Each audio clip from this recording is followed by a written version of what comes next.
Hi dear, आज हम लोग कैपेसिटर का फॉर्मूला देखेंगे और मैं आशा करता हूँ कि आप सब लोग ये फार्मूला को याद कर लीजिएगा। ठीक है, इसका फ़ायदा ये होगा कि अगर आपको पूरा चैप्टर का ये फार्मूला याद है तो आपके दिमाग में 24 घंटा कैपेसिटर में क्या बताया गया है, कौन कौन सा डेरिवेशन है, वो क्लियर रहेगा। दूसरी फ़ायदा ये होने वाला है कि जो जैक बोर्ड में क्वेश्चन आता है, आप देखिएगा प्रीवियस ईयर में जो क्वेश्चन आया हुआ है वो जाके देखिएगा, तो कुछ क्वेश्चन फार्मूला बेस्ड ही होता है, फार्मूला को ही पूछ लिया जाता है। और कुछ क्वेश्चन जो न्यूमेरिकल्स होता है, 1 नंबर में जो न्यूमेरिकल्स आता है वो फार्मूला बेस्ड न्यूमेरिकल्स आता है। कहने का मतलब है कि बस फार्मूला को लगाइए और आंसर को पाइए। ठीक है, तो ये आपका ऑब्जेक्टिव कवर हो जाएगा। ऊपर से पूरा सिलेबस आपके दिमाग में चलेगा कि कैपेसिटर में क्या क्या पढ़ा जाता है। ठीक है, तो चलिए हम लोग स्टार्ट करते हैं, देखते हैं कि इसमें से कितना फार्मूला है, किसे क्या कहते हैं। ठीक है, तो जब कैपेसिटर का डिफिनेशन लिया जाता है, कैपेसिटर और कैपेसिटेंस दो अलग अलग वर्ड है। कैपेसिटर कहने का मतलब हुआ इलेक्ट्रिकल डिवाइस और कैपेसिटेंस करने का मतलब हुआ कैपेसिटर का कैपेसिटी। बात समझ में आ रही है? कैपेसिटर क्या होता है? कैपेसिटर एक ऐसा डिवाइस है, इलेक्ट्रिकल डिवाइस है ना, जो इलेक्ट्रिकल एनर्जी को स्टोर करता है in the form of electric field. बात समझ में आ रही है? आपसे कोई भी पूछे सिंपल तो बोलिए कैपेसिटर एक ऐसा डिवाइस है जो इलेक्ट्रिकल एनर्जी स्टोर करता है in the form of electric field. बात समझ में आ रही है? हम डिटेल में नहीं जाएंगे, बस फॉर्मूला को देखेंगे। ठीक है, तो देखिए स्टार्ट करते हैं। तो सबसे पहले जब आपको कैपेसिटर पढ़ाया जाता है, सबसे पहला फॉर्मूला जो आता है डिफिनेशन से, वो Q इक्वल टू आता है C इंटू V। ठीक है, Q इक्वल टू क्या हो गया? C इंटू V, जहाँ पे Q चार्ज है, C आपका कैपेसिटेंस है और V होता है पोटेंशियल डिफरेंस। बात समझ में आ रही है? उसके बाद दूसरा जो फार्मूला आता है वो आता है कैपेसिटेंस ऑफ स्फेरिकल कंडक्टर। मतलब कोई कंडक्टर है जो स्फेरिकल आकार का है, जिसका रेडियस r है, तो वो कितना चार्ज स्टोर करेगा, उसका कैपेसिटी कैसे निकालेंगे, कैपेसिटेंस कैसे निकालेंगे, उसका फार्मूला होता है C equal to 4 pi epsilon naught r, जहाँ पे 4 कांस्टेंट है, पाई कांस्टेंट है, एप्सिलॉन नॉट का जो वैल्यू है वो आपको बताया गया है इलेक्ट्रोस्टैटिक्स में 8.85 इंटू 10⁻⁻12। ये कहलाता है एब्सोल्यूट, है ना, एब्सोल्यूट परमिटिविटी, ऐसा बोला जाता है। बात समझ में आ रही है? ये कांस्टेंट है। कहने का मतलब ये हुआ कि इस फॉर्मूला में C equal to 4 pi epsilon naught r में सब कांस्टेंट है, सिर्फ r को छोड़ के। r क्या है? इस कंडक्टर का रेडियस। बात समझ में आ रही है? चलिए तीसरा में देखते हैं। तीसरा में लिखा हुआ है capacitance of parallel plate capacitor. Capacitance of parallel plate capacitor. तो देखिए पैरेलल प्लेट कैपेसिटर को 3 तरह से हम लोग पढ़ते हैं। ठीक है, एक बार तब जब बीच में क्या हो, एयर हो। अगर आप कैपेसिटर पढ़े होंगे तो ये बात पता होगा कि एक एक प्लेट होता है, एक पॉजिटिव प्लेट, एक नेगेटिव प्लेट और बीच में गैप होता है। बात समझ में आ रही है? तो अगर बीच में एयर डाल देते हैं तब जो इसका कैपेसिटेंस होता है, बीच में क्या डाला हो, एयर, तब जो कैपेसिटेंस होता है उसका फॉर्मूला होता है C equal to A epsilon naught by D। ऐसा होता है फॉर्मूला जब एयर है, तब अंदर में एयर या वैक्यूम। और जब इस कैपेसिटर के अंदर एक डाइलेक्ट्रिक डाल दिया गया, जिस डाइलेक्ट्रिक का थिकनेस T है ना, कोई डाइलेक्ट्रिक है जिसका थिकनेस कितना है, T है, और इसका डाइलेक्ट्रिक कांस्टेंट कितना है, K है। बात समझिएगा, एक कैपेसिटर है जिसके अंदर एक डाइलेक्ट्रिक डाला गया जिसका थिकनेस T है और डाइलेक्ट्रिक कांस्टेंट कितना है, K है। तो जो इसका फॉर्मूला हो जाता है वो हो जाता है A epsilon naught by D minus T plus T by K। ये तब होगा जब डाइलेक्ट्रिक को डालेंगे, है ना, जिसका डाइलेक्ट्रिक कांस्टेंट K होगा और थिकनेस कितना होगा, T। ठीक है, फिर तीसरा केस में इसी में देखते हैं पैरेलल प्लेट कैपेसिटर में कि ये जो हम लोग डाइलेक्ट्रिक डाले हैं वो कंप्लीटली फुलफिल कर दें। कहने का मतलब है कि यहाँ से यहाँ तक में कोई भी गैपिंग नहीं छोड़ें। जैसे यहाँ पे गैप है, देखिए यहाँ डाइलेक्ट्रिक नहीं है, लेकिन अगर हम पूरी तरह से फुल कर दें कैपेसिटर को, डाइलेक्ट्रिक से भर दें। बात समझ में आ रही है? तो जब भर देते हैं तब जो फॉर्मूला आता है वो आता है A epsilon naught K by D, जिसमें से यहाँ A क्या है, एरिया, प्लेट का एरिया, ये क्या है प्लेट ऑफ एरिया, डी क्या है सेपरेशन, ये जो प्लेट दिख रहा है ये इसके बीच का जो सेपरेशन है वो डी है, एप्सिलॉन नॉट बता चुके हैं कांस्टेंट है, और के जो होता है वो डाइलेक्ट्रिक कांस्टेंट होता है, जब आप डाइलेक्ट्रिक पढ़े होंगे तो पता होगा आपको डाइलेक्ट्रिक कांस्टेंट होता है। ठीक है, तो ये हो गया आपका पैरेलल प्लेट कैपेसिटर का 3 फार्मूला।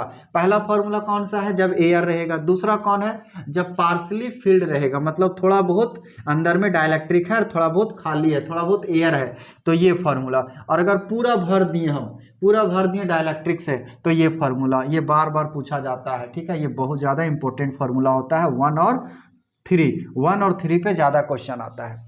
अब बात आता है कि जब हम लोग क्या करते हैं कि कैपेसिटर, अभी जैसे हम शुरू में ही बोले थे कि कैपेसिटर एक डिवाइस है जो इलेक्ट्रिक एनर्जी स्टोर करता है, तो आखिर एनर्जी स्टोर करता है, उस एनर्जी को निकालने का जो फॉर्मूला होता है कि आखिर कैपेसिटर कितना एनर्जी स्टोर करेगा, उसका जो फॉर्मूला होता है वो यहाँ लिखा हुआ है, energy store in capacitor U = 1/2 CV²। C क्या हो गया कैपेसिटेंस, V क्या हो गया पोटेंशियल डिफरेंस। इसी को जब चेंज कीजिएगा यहाँ से Q = CV है ना, तो यहाँ से जैसे C है तो C के जगह जब Q/V लिखिएगा, मतलब इसी को चेंज कर करके आगे बढ़िएगा, तो इसी को अगर फॉर्मेट चेंज कीजिएगा तो आ जाएगा 1/2 Q × V। Q क्या हो गया चार्ज और V क्या हो गया पोटेंशियल। उसके बाद और चेंज कीजिएगा तो आ जाएगा 1/2 × Q²/C। तो ये जो फॉर्मूला आप देख रहे हैं U = 1/2 CV², 1/2 QV = 1/2 Q²/C, ये तीनों का तीनों फार्मूला एनर्जी का फार्मूला है, और इसमें से कोई एक फार्मूला आप याद कर लीजिए और यहाँ से बदल बदल के पुट करते जाइए, दूसरा रिजल्ट और तीसरा रिजल्ट आपसे आ जाएगा। बात समझ में आ रही है। तो एनर्जी का बस यही 3 फार्मूला है, आप याद कर ली। इस पे सवाल पूछता है, ये डायरेक्ट सवाल पूछा हुआ है जैक बोर्ड में डायरेक्ट कि एनर्जी का कौन सा फार्मूला होता है। बात समझ में आ रही है। जब प्रीवियस ईयर्स का क्वेश्चन देखिएगा तो आपको मिल जाएगा। फिर आता है एनर्जी डेंसिटी। एनर्जी डेंसिटी का जो फार्मूला होता है वो होता है U = 1/2 ε0E²। ध्यान से देखिएगा 1/2 ε0E²। ε0 क्या है कांस्टेंट, हम बार बार बता रहे हैं आपको। ठीक है, उसके बाद हम लोग आगे बढ़ते हैं तो आता है डाइलेक्ट्रिक कांस्टेंट।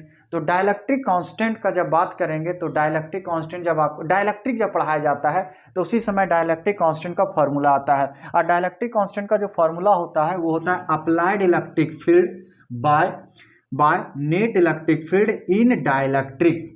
ऊपर में क्या हो गया अप्लाइड इलेक्ट्रिक फील्ड, नीचे क्या हो गया नेट इलेक्ट्रिक फील्ड इन डाइलेक्ट्रिक। और इसको हम क्या लिख सकते हैं E0/E0 - EP। EP मतलब पोलराइज्ड फील्ड। बात समझ में आ रही है। तो ये हो गया आपका डाइलेक्ट्रिक का फॉर्मूला। आप कैपेसिटर में जा रहे हैं तो जितना फॉर्मूला बताए हैं वो सब आपके सिलेबस में है, तो आप इसको जरूर याद कीजिए। हर हाल में आपको ये फॉर्मूला याद कर लेना है। आगे देखते हैं। देखिए अब आता है सीरीज कॉम्बिनेशन और पैरेलल कॉम्बिनेशन। कहने का मतलब हुआ सीरीज ग्रुपिंग और पैरेलल ग्रुपिंग।